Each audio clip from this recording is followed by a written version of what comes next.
Una felicitación por llegar tan temprano, un versículo bíblico, un refrán, no ya, nada más salúdenlo.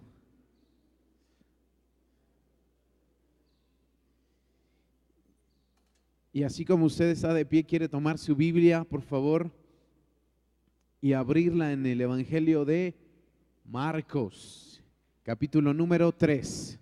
Recuerden, estábamos estudiando el Evangelio de Marcos. Ahora vamos al capítulo número 3. Creemos que va a ser de gran bendición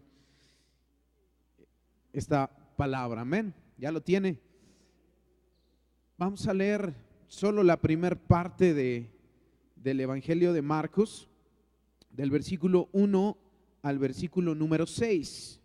Ya después iremos leyendo lo que sigue. Vamos a tratar de leerlo de manera alternada. Dice la palabra: otra vez entró Jesús en la sinagoga y había allí un hombre que tenía seca una mano. ¿Usted?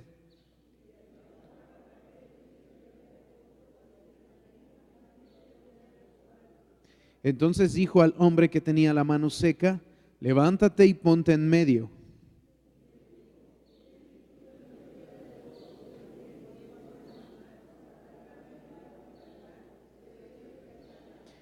Entonces, mirándolos alrededor con enojo, entristecido por la dureza de sus corazones, dijo al hombre: extiende tu mano. Y él la extendió, y la mano le fue restaurada sana. Juntos. Y salidos los fariseos, tomaron consejo con los herodianos contra él para destruirle. Padre, en esta mañana, gracias por tu presencia. Podemos saber y sentirte aquí. Muchas gracias porque estás donde dos o tres se reúnen. Te queremos rogar que en este tiempo, en la palabra, tú nos guíes, háblanos. Venimos aquí con hambre, venimos aquí con necesidad y creo que quieres derramarte en amor y misericordia sobre tu iglesia, la cual amas. Dame de tu gracia para poder ministrar tu palabra y animar la fe de tu iglesia. En el nombre de Jesús. Amén. Tome su lugar.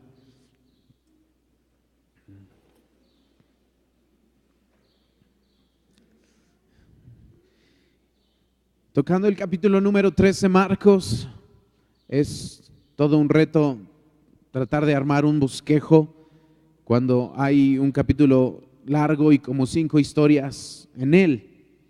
Pero Dios nos guía y gracias a Dios por la vida de quien nos ayuda. En este caso, Pastor Salomón me ayudó y gracias a Dios porque tenemos amigos que nos pueden ayudar a armar también incluso un mensaje. Y es un mensaje que le puse, que le titulé La vida cristiana de Jesús. La vida cristiana de Jesús. ¿Por qué te digo esto? ¿Te has preguntado alguna vez qué es ser cristiano? Pregúntale al que tienes al lado esto mismo. ¿Qué es ser cristiano? ¿Qué es ser cristiano? Tal vez alguien diga, pues venir los domingos a una iglesia. Tal vez pensemos que ser cristiano es haber repetido una oración. Tal vez pensamos que ser cristiano es nacer en un hogar cristiano o tener padres cristianos, o incluso podamos creer que ser cristiano es adoptar una forma de comportamiento. Pero no necesariamente esto es ser cristiano. Todo lo que hemos mencionado es un fruto de ser cristiano. El que tú estés aquí, estás aquí porque eres cristiano. Algunos jóvenes o niños han nacido en hogares en los cuales hay principios cristianos. Es un resultado. El que cambiemos nuestra conducta, el que cambiemos incluso nuestros valores, es un producto de ser cristianos. Es un resultado.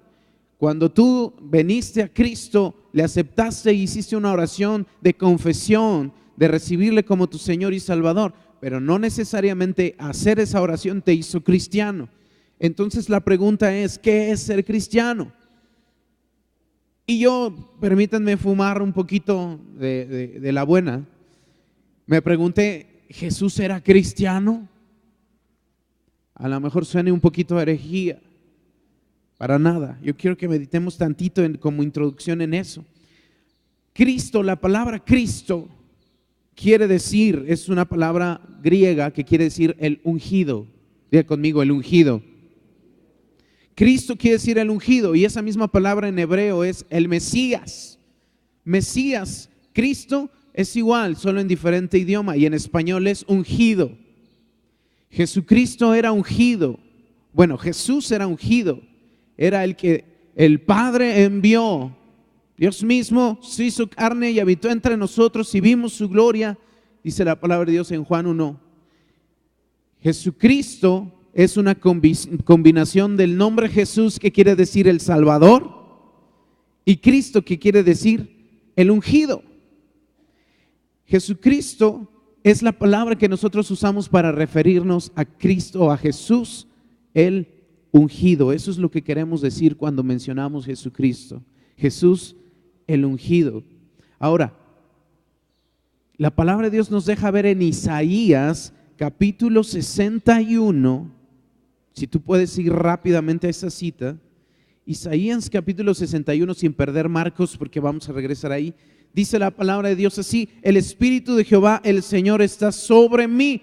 Me ungió Jehová, me ha enviado a predicar buenas nuevas a los abatidos, a vendar a los quebrantados de corazón, a publicar libertad a los cautivos, a los presos apertura de la cárcel, a proclamar el año de la buena voluntad de Jehová y el día de venganza del Dios nuestro, a consolar a todos los enlutados, a ordenar que a los afligidos de Sión se les dé gloria en lugar de ceniza, óleo de gozo en lugar de luto, manto de alegría en lugar de espíritu angustiado, y serán llamados árboles de justicia, plantío de Jehová, para gloria suya. El Señor Jesús se paró en la sinagoga y tomó ese versículo y dijo: esto se cumplió hoy aquí en mí. Lo que él estaba diciendo: yo soy el ungido, yo soy el Cristo, yo soy el Mesías. Alguna vez le preguntó a sus discípulos: ¿quién dicen la gente que soy yo? Y algunos respondieron: bueno, dicen que tú eres un profeta, dicen que tú eres un maestro. Y yo te pregunto hoy, iglesia, ¿quién dices que es Jesús? Pedro respondió y dijo: tú eres el ungido, esto es, tú eres el Cristo, el Hijo del Dios viviente. Y Jesús a continuación declaró y le dijo: esto que dijiste es el cimiento de mi iglesia. Sobre esto que dijiste reedificaré mi iglesia. Por eso tú y yo estamos aquí, porque creemos que Jesús es el ungido. ¿Es verdad? Jesús es el enviado del Padre para lo que acabamos de leer: sanar a los enfermos. ¿Cuántos vienen enfermos hoy? Jesús, el ungido, sana tu vida. ¿Cuántos vienen en su corazón con tristeza? Jesús, el ungido, trae óleo de gozo. ¿Cuántos están como en una cárcel, oprimidos? Jesús, el ungido, trae libertad a los cautivos. Hay gente que está oprimida, que tiene la acción del enemigo sobre sus vidas, que están como en cautiverio. Jesús, el ungido, es el que liberta nuestras vidas de toda obra del enemigo. Y esto es, Jesús es el ungido. Después, a los creyentes, a sus discípulos, se les hizo llamar cristianos también. Esto lo encontramos, si quieres toma nota nada más, Hechos 11:26. Dice que a los creyentes por primera vez se les empezó a llamar cristianos. ¿Por qué cristianos? Porque se parecían a lo que hacía Jesús, el Cristo, el ungido. Ahora, mi intención no es hablarte nada más de esto, de teología y los nombres y el griego y el hebreo. Mi intención es que meditemos cuál era la vida cristiana de Jesucristo. ¿Cuál era la vida de Jesús? Porque si decimos que ser cristiano no es un nombre, no es una conducta, es todo un estilo de vida. Di conmigo, ser cristiano es un estilo de vida. Y más que eso, ser cristiano es parecerme a Jesús, porque Jesús es el Cristo. ¿Estás conmigo? Pero yo quiero hablarte de eso, la vida cristiana de Jesús, y esta es similar a la nuestra. ¿Nuestra vida es parecida a la vida de Jesús? Si nuestra vida se parece a la de Jesús, entonces podemos llamarnos cristianos. Si nuestra vida está muy lejos de parecerse a la vida de Jesús, entonces realmente no estamos viviendo una vida cristiana. ¿Cómo era la vida cristiana de Jesús? Punto número 1 para los que toman nota. Su prioridad era trabajar por la gente. Suena como a campaña política, ¿no? Su prioridad era trabajar por la gente. Ahora sí vamos a regresar a Marcos, capítulo 3, donde estábamos hace un momento. Y recordemos lo que sucedió, lo leímos. Dice la palabra, otra vez entró Jesús. Otra vez. Quiere decir que él lo hacía muy seguido. Quiere decir que el Señor ocupaba mucho de su tiempo en entrar a la sinagoga para enseñar, para sanar. Si tú lees el Evangelio de Marcos entero te vas a dar cuenta, milagro tras milagro, milagro tras milagro. ¿Por qué? Porque el Señor ocupaba la mayoría de su tiempo en la gente. Estaba ocupado en eso. Dice aquí la palabra, otra vez entró a la sinagoga y había ahí un hombre que tenía una mano seca, o seca una mano. Esto es, estaba muerta, no podía moverla.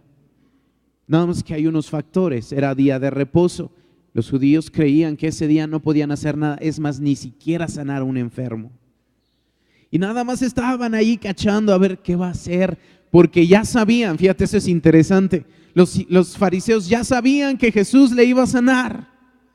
Estaban esperando que lo hiciera porque él acostumbraba sanar a los enfermos.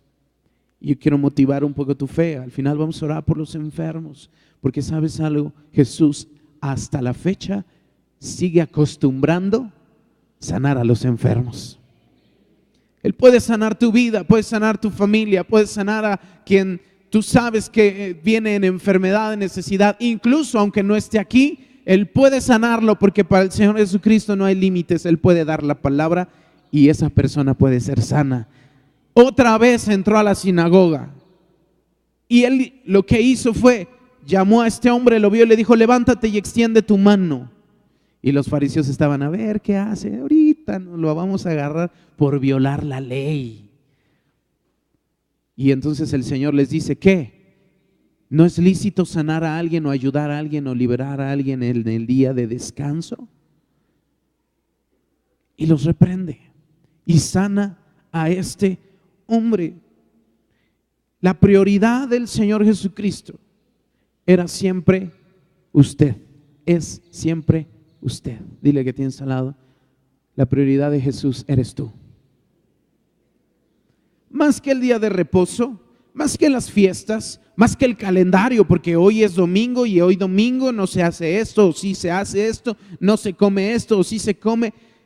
El Señor, la prioridad que tenía eres tú, la sigue teniendo la gente, la necesidad de la gente.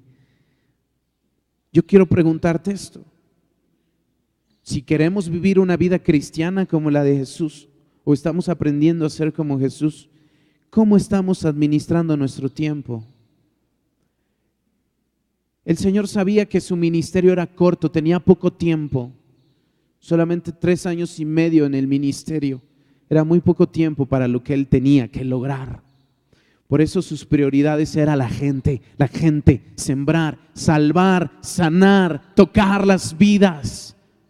No estaba tan ocupado de los programas, no estaba tan ocupado ni siquiera de Él mismo. Su prioridad siempre fue la gente. Nosotros tenemos que aprender de ello. ¿Cómo administramos nuestro tiempo? Cada oportunidad que tú tienes para predicar, ¿la aprovechas? No sabemos cuánto tiempo tenemos sobre esta tierra. Quisiéramos decir que vamos a vivir hasta los 90 años o más. No lo sabemos. Pero cada oportunidad que tú tienes de predicar o de ayudar a alguien, ¿la estás tomando o nuestras actividades son más importantes? Si queremos vivir una vida como la del Señor Jesús, que yo creo que es la intención de cada uno de nosotros, tenemos que empezar a dar prioridad más a la gente, a la necesidad de la gente, que a nuestra propia agenda. De hecho, nuestra agenda debiera empezar a girar en torno a las necesidades de la gente que amamos. ¿Cuántos tienen familia que necesitan de Jesús? ¿Cuántas veces tenemos un familiar enfermo y no hemos podido irlo a ver porque tenemos muchas cosas que hacer? Yo creo que el Señor lo primero que hubiera hecho es hacer a un lado lo que tenía que hacer, incluso dejaría de comer, ayunaría con tal de ir a ver a la persona que tenía necesidad. Ese era el cristianismo que el Señor vivía. Ese era lo que los discípulos estaban aprendiendo. Era de lo que se estaban impregnando. Era lo que estaban viendo suceder en la vida de Jesús. El día de reposo era el día en que se descansaba. Los judíos eran muy estrictos en cumplir las leyes.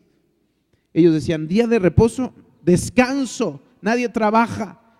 Es más, ni siquiera cargaban algo porque decían, ese es un trabajo, o sea, se iban al otro extremo. Porque no se trabajaba y entonces empezaban ahí un poquito en la discusión de, ¿qué es trabajo?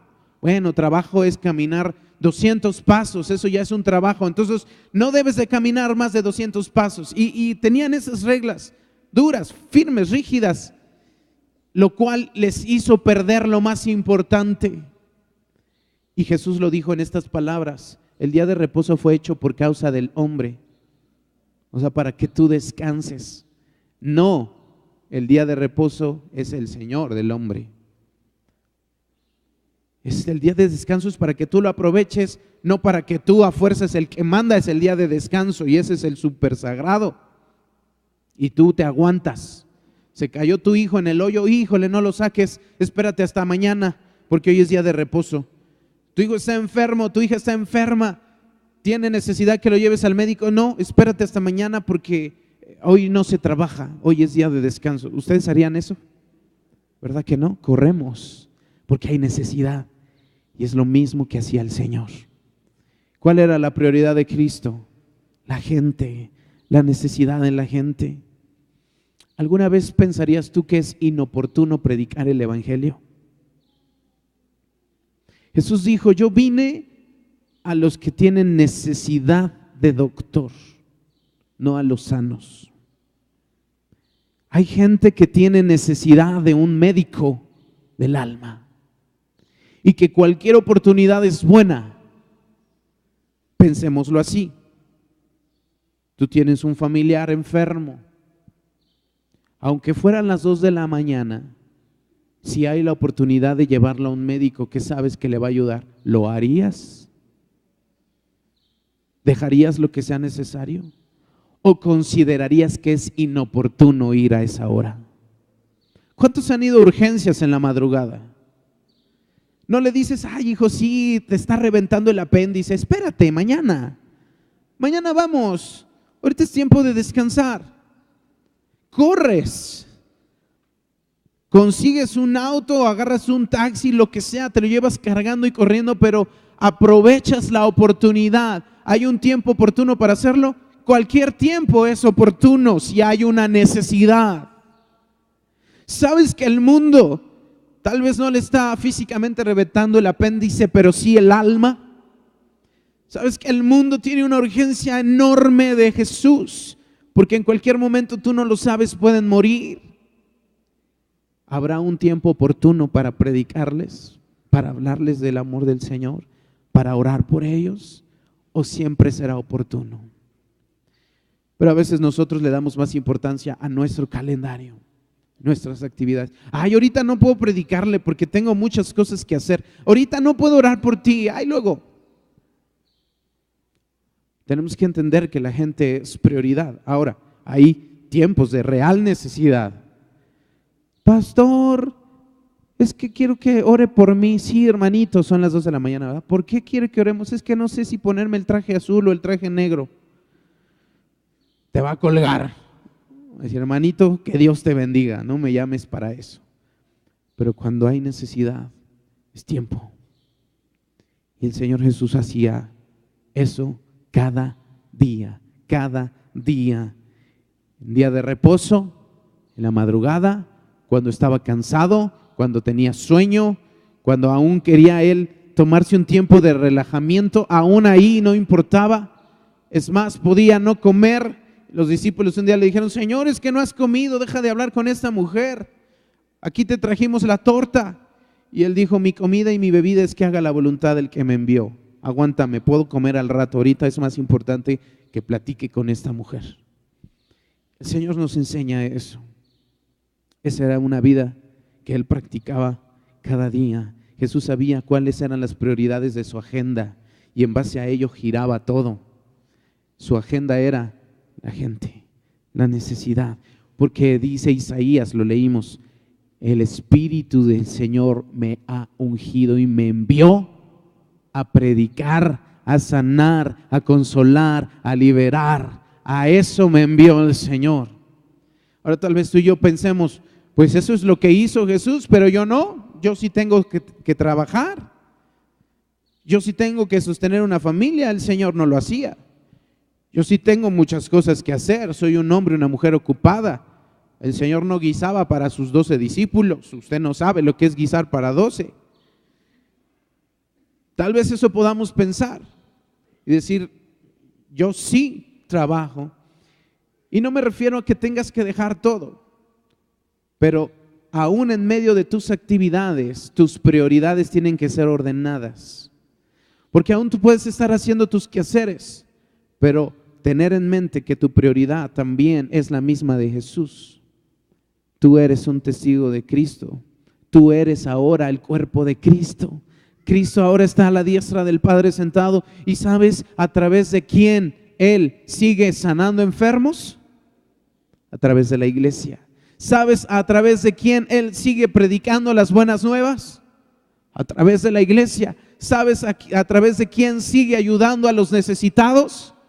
A través de la iglesia. Y tú eres parte de la iglesia. Y a veces decimos, soy cristiano, pero ser cristiano es ser como Jesús.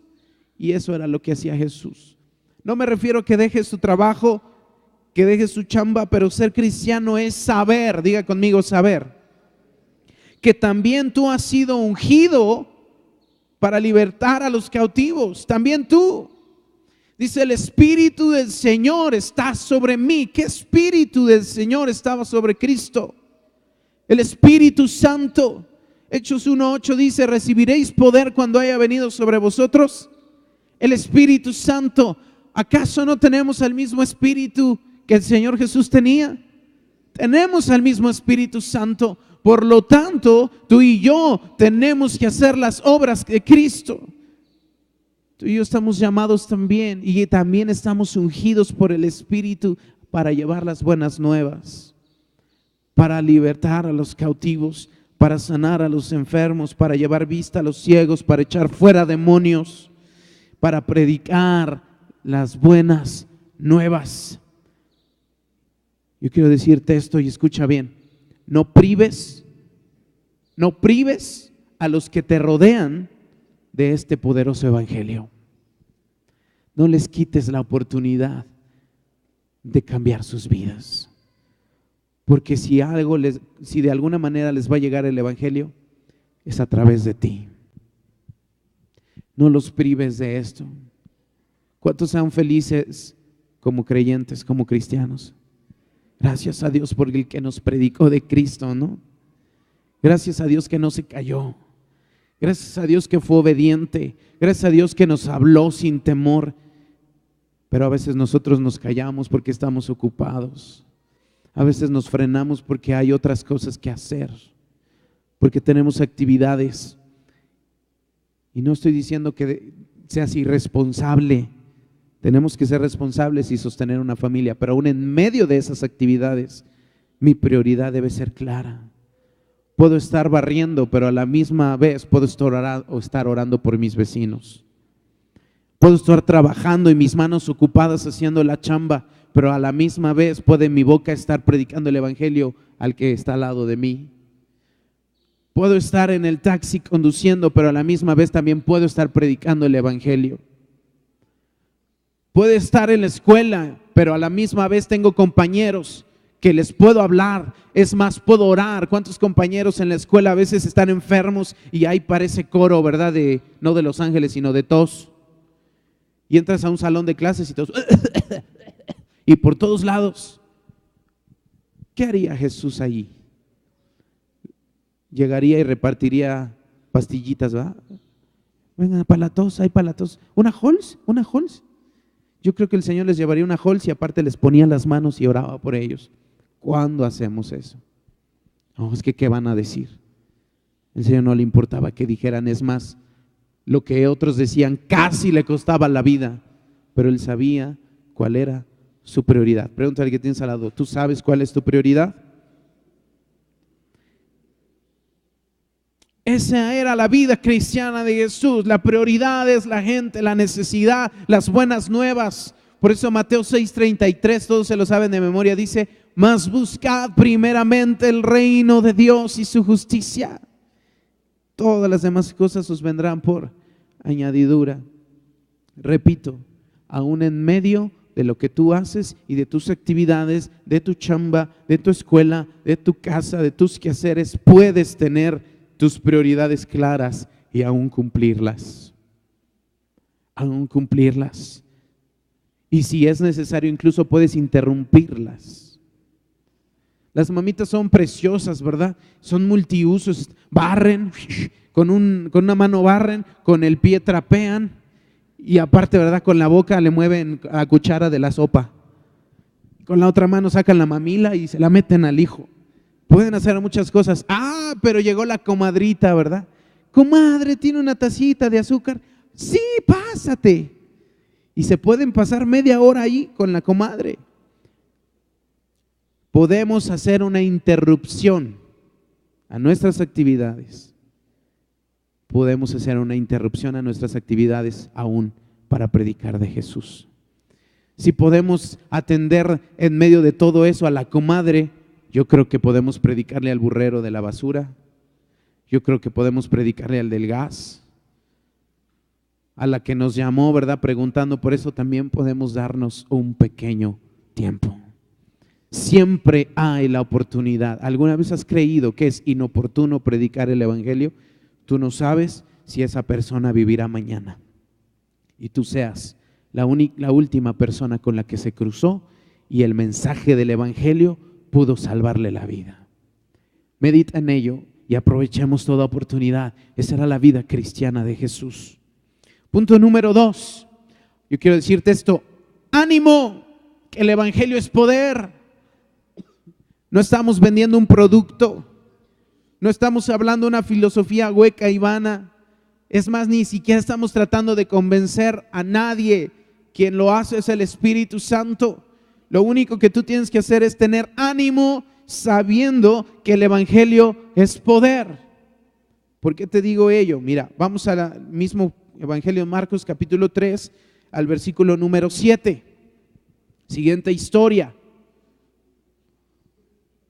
Dice, mas Jesús se retiró al mar con sus discípulos y le siguió gran multitud de Galilea y de Judea y de Jerusalén y de Idumea y del otro lado del Jordán y de los alrededores de Tiro y de Sidón, oyendo cuán grandes cosas hacía.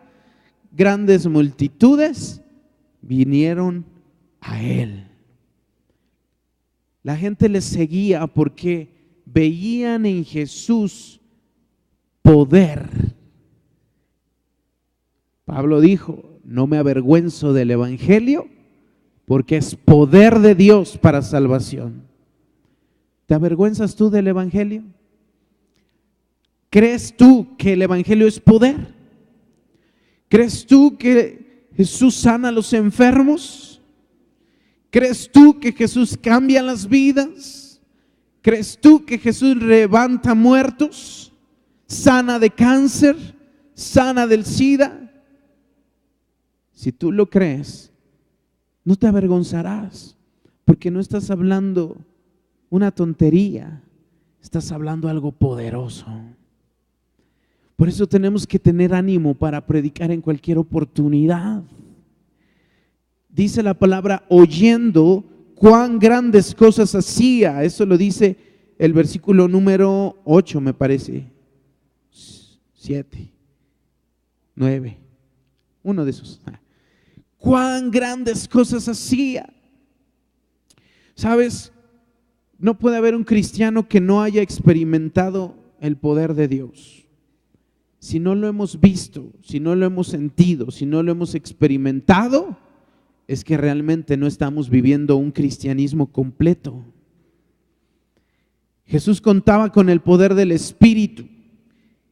Y tan claro es que en la siguiente historia, que está en el versículo 20 al 28, no la vamos a leer, pero ahí la ves. Es una ocasión en que los fariseos le acusan y dicen: este echa fuera demonios por Belcebú. Y el Señor los reprende y le dice: ¿cómo crees que voy a hacer eso yo? Una casa dividida no puede permanecer. ¿Cómo Satanás se va a echar a sí mismo fuera? Esto no sucede así. No estés blasfemando contra el Espíritu Santo. Esta porción bíblica nos enseña que el Señor Jesucristo todo lo que hacía, lo hacía por medio del Espíritu Santo. Si Él caminó sobre las aguas, ¿lo hizo por medio de quién? Vamos, dilo, de Él. Si multiplicó los panes y los peces, ¿lo hizo a través de quién? Si sanó a enfermos, ¿lo hizo a través de quién? Cuando resucitó a la hija de Jairo, ¿lo hizo a través de quién? Todos los milagros que hizo, ¿los hizo a través de quién? ¿Cuántos tienen al Espíritu Santo en su vida? ¿Es diferente persona el Espíritu Santo que tenía Jesús que el que tienes tú? Yo pensé que el Señor lo hacía porque Él es Dios. Dice la palabra de Dios. Escucha bien. Jesús vino a la tierra y se despojó. Sí es Dios. Pero cuando vino a la tierra dijo: yo no voy a hacer trampa y no voy a usar mi poder y autoridad de Dios. Porque entonces no podría ni identificarme con ellos, ni sería justo pedirles que sean como yo.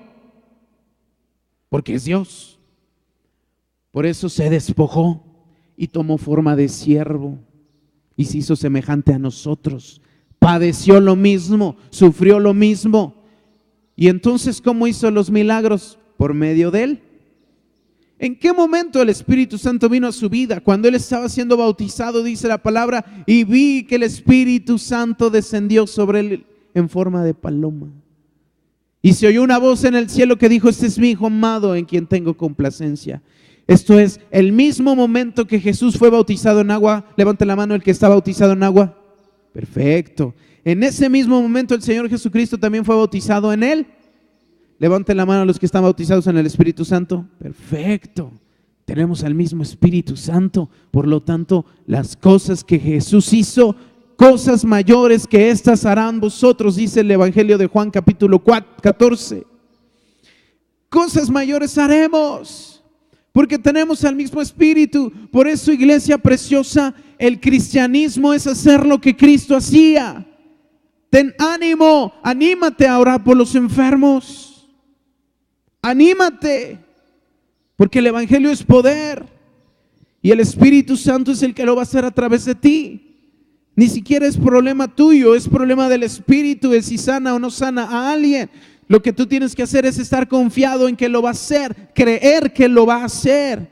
Si de antemano vamos dudando, híjole, ¿y si lo hace o no lo hace?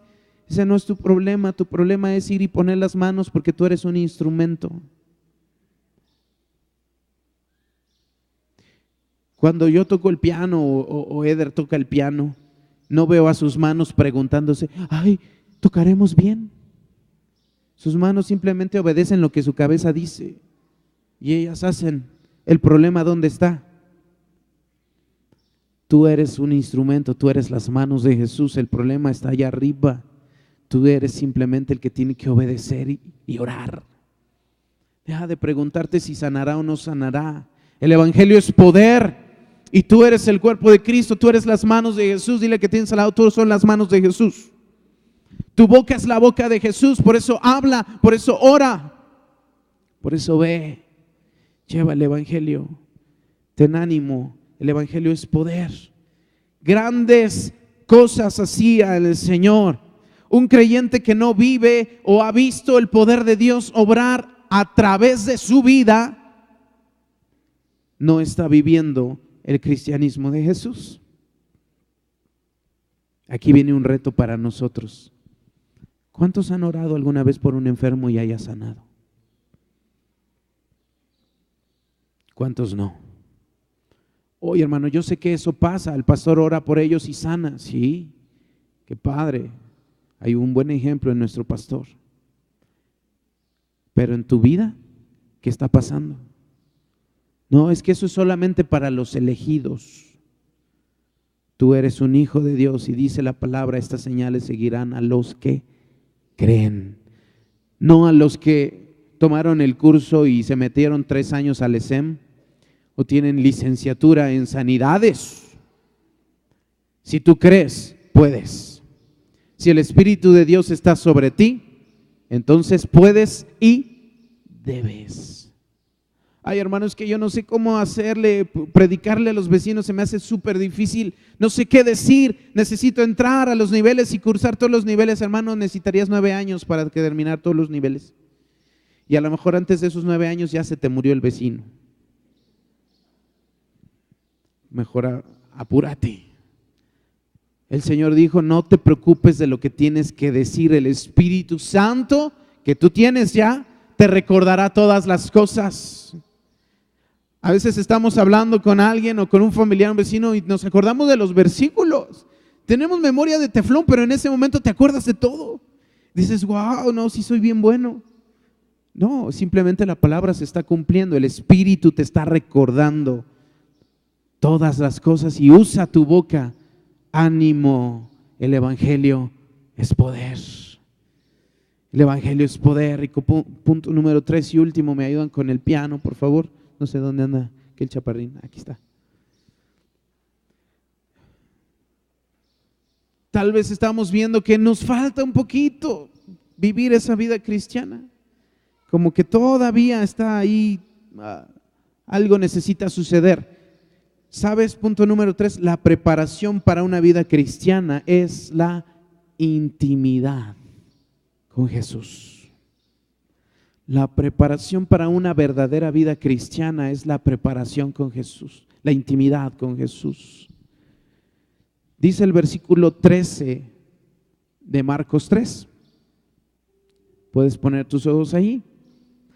Después subió al monte y llamó así a los que él quiso, y vinieron a él, y estableció a 12 para que estuviesen con él, para enviarlos a predicar, y que tuviesen autoridad para sanar enfermedades y para echar fuera demonios.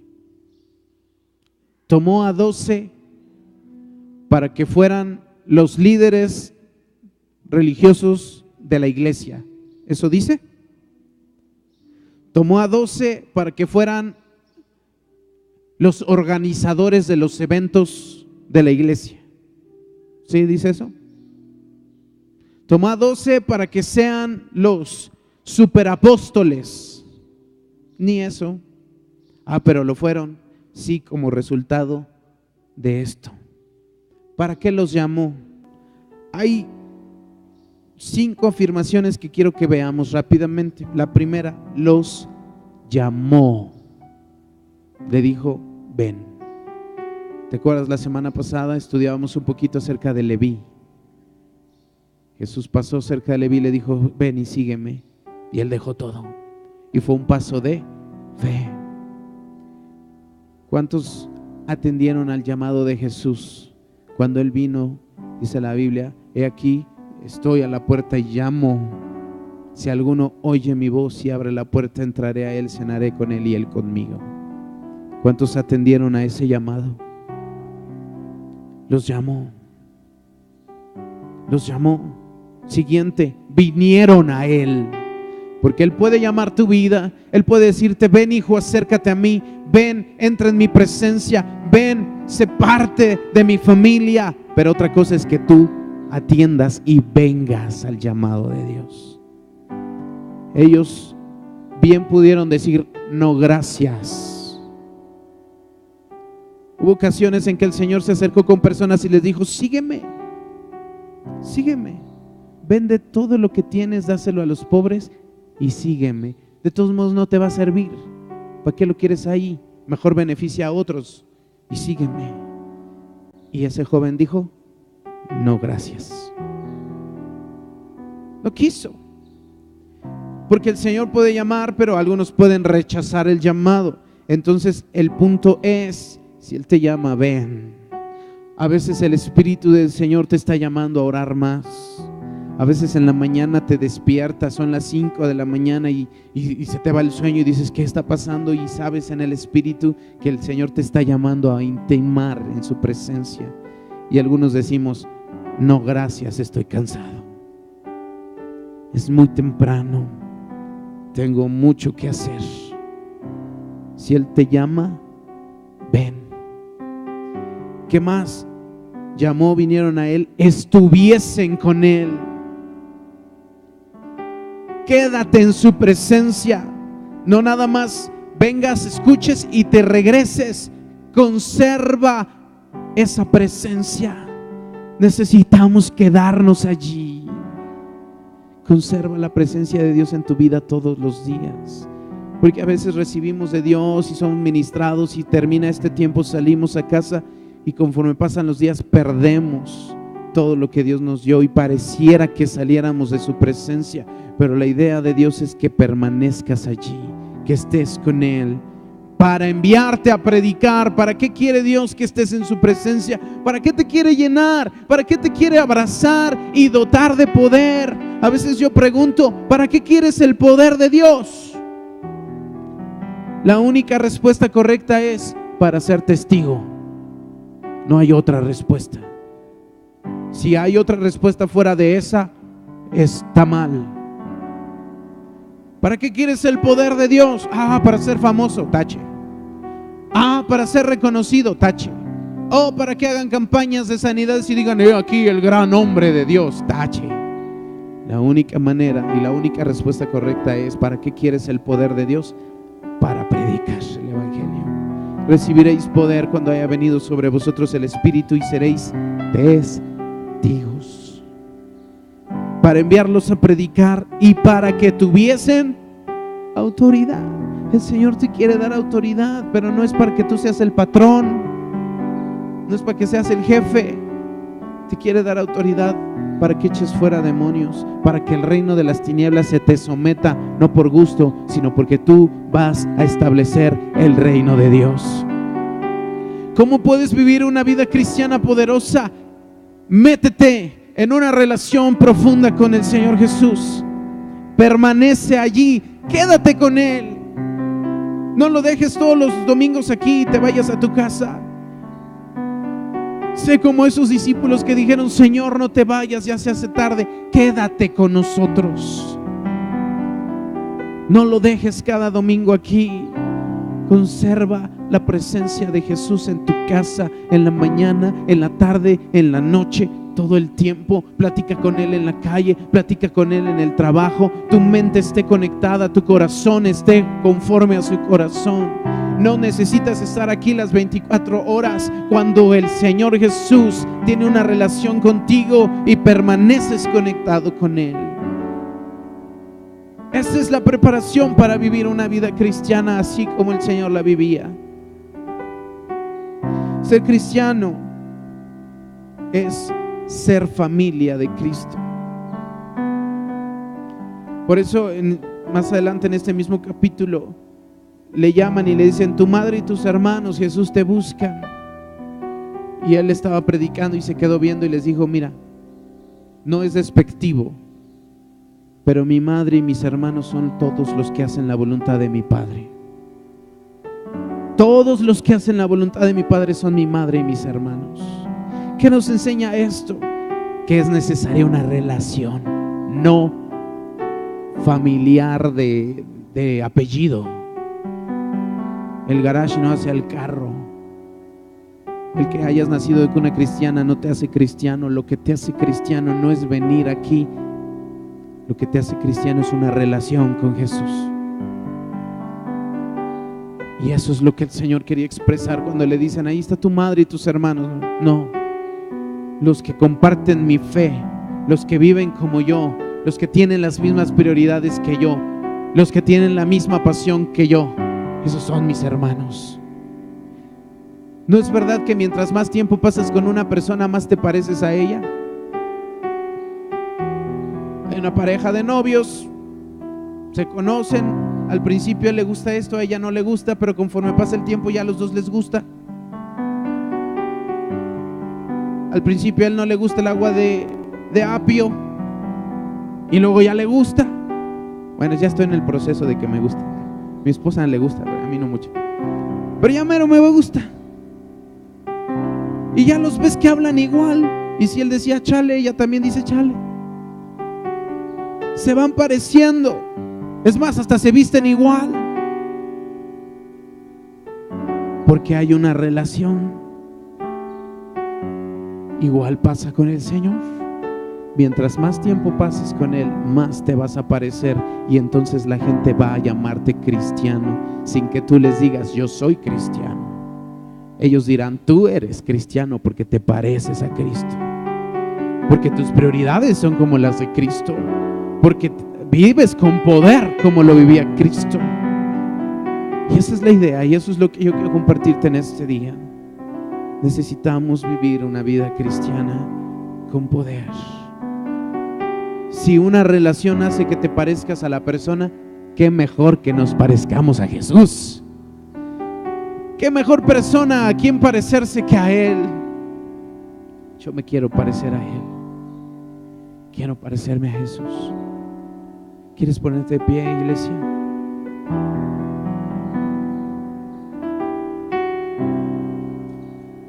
Ser cristiano es ser familia con Cristo, es parecerse a Él, es hacer lo que Él hacía. Pero todo esto como fruto de una relación íntima con Él. Vivamos el cristianismo de Jesús. Vivamos el cristianismo de Jesús, no religiosidad. Empecemos en nuestra vida a cambiar prioridades. Ahí en tu lugar cierra tus ojos, dile Señor, ayúdame a ordenar mis prioridades. Ayúdame a ordenar mis prioridades, que aún en medio de mis quehaceres entienda yo que lo más importante, que la pasión que había en tu corazón, que lo que siempre tu mente estaba ocupada, Dios, Señor, era la gente, la necesidad, las buenas nuevas, predicar el evangelio, y que no perdamos la oportunidad de hacerlo. Ayúdanos, Señor, aún a abrir espacios en nuestra ocupada agenda para ti, para buscarte primeramente, pero también para hacer lo que tú hacías, como lo dice tu palabra, para hacer las obras que tú preparaste de antemano para que anduviésemos en ellas. Porque tú, Dios, ungiste con el Espíritu Santo a Jesús y también nos has ungido a nosotros. En el nombre de Jesús. Antes de hacer el llamado que tengo en mi corazón, quiero hacer la invitación para los que hoy vienen por primera vez y que nunca han rendido su vida a Jesús, que nunca le han dicho sé mi Señor y mi Salvador. Quiero realmente tener una intimidad contigo. Es más, a lo mejor eres cristiano de cuna. Y quiero decirte, no existe eso. Lo que existe es una relación con Jesús. Porque Dios tiene hijos, no nietos.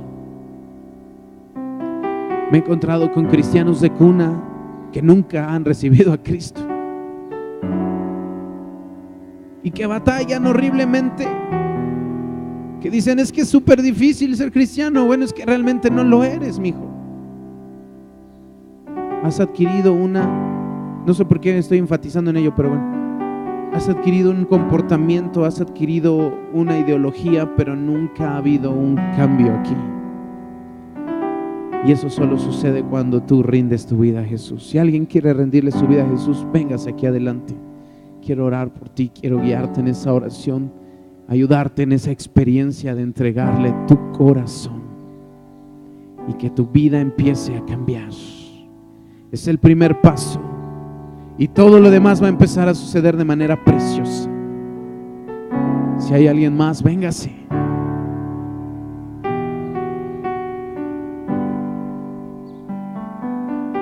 ¿Hay alguien más que quiera rendirle su vida a Cristo?